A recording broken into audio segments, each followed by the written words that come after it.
মাদক পাচার ও সন্ত্রাসী কার্যক্রমের অভিযোগে ভেনেজুয়েলার উপর সামরিক চাপ বাড়াচ্ছে যুক্তরাষ্ট্র। তারই ধারাবাহিকতায় দেশটিতে যেকোনো ধরনের তেলবাহী ট্যাঙ্কার প্রবেশে নিষেধাজ্ঞা জারি করে হোয়াইট হাউস। এর কিছুদিন পরই ভেনেজুয়েলার উপকূলের কাছে আন্তর্জাতিক জলসীমায় একটি তেলবাহী ট্যাঙ্কার জব্দ করে যুক্তরাষ্ট্র। ৩ মার্কিন কর্মকর্তার বরাতে বার্তা সংস্থা রয়টার্স জানায়, অভিযানের নেতৃত্ব দেয় মার্কিন কোস্টগার্ড। অ্যাসোসিয়েটেড প্রেস জানায়, এটি ছিল কনসেন্টেড বোর্ডিং, অর্থাৎ জাহাজটি স্বেচ্ছায় থেমে মার্কিন বাহিনীকে তল্লাশির অনুমতি দেয়। সাম্প্রতিক সপ্তাহগুলোতে ভেনেজুয়েলার কাছাকাছি এলাকায় এটি দ্বিতীয় ট্যাঙ্কার জব্দের ঘটনা।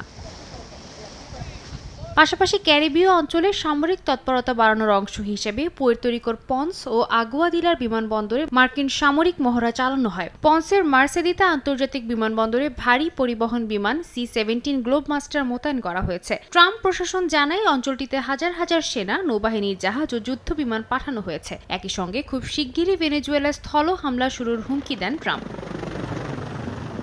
ভেনেজুয়েলার প্রেসিডেন্ট নিকোলাস মাদুরো এসব পদক্ষেপকে সরকার উৎখাতের চেষ্টা বলে অভিযোগ করেছেন। বলেন, যুক্তরাষ্ট্র ভেনেজুয়েলার বিশাল তেল সম্পদের নিয়ন্ত্রণ নিতে চায়। বড়দিন উপলক্ষে ইংরেজিতে দেয়া এক বার্তায় তিনি মার্কিন জনগণকে যুদ্ধ উস্কে দেয়া নীতির বিরুদ্ধে দাঁড়ানোর আহ্বান জানান। এদিকে জাতিসংঘ মহাসচিব আন্তোনিও গুতেরেস পরিস্থিতিকে অত্যন্ত উত্তেজনাপূর্ণ উল্লেখ করে সংলাপ, উত্তেজনা প্রশমন এবং আন্তর্জাতিক আইন মানার আহ্বান জানিয়েছেন। সাদিয়া তাসনিম, সময় সংবাদ।